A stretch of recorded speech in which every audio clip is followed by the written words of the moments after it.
नाशिकमधील भोंदू अशोक खरात्याने महिलांवर अत्याचार केल्याचे प्रकरण सध्या महाराष्ट्रात जोरदार गाजत आहे आणि आता आणखी एक भोंदू बाबाचा धक्कादायक प्रकार समोर आला आहे। थांबा सांगते मी, पण त्याआधी सून बिडू पेजला फॉलो तर करा। वसई येथील एका 35 वर्षीय महिलेने मणिपूर पोलीस ठाण्यात तक्रार दाखल केली आहे।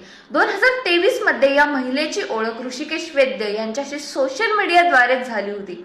आरोपीने स्वतःला आध्यात्मिक शक्ती असलेला व्यक्ती म्हणून सांगत मी देवत अवतार आहेस, तुला ईश्वर उपासनेचे तंत्र शिकवतो असे सांगून महिलेचा विश्वास संपादन केला। यानंतर आरोपीने मांजरी परिसरात महिलेची भेट घेतली, त्यावेळी तिला गुंगीचे औषध देऊन तिच्यावर अत्याचार केल्याचा आरोप आहे।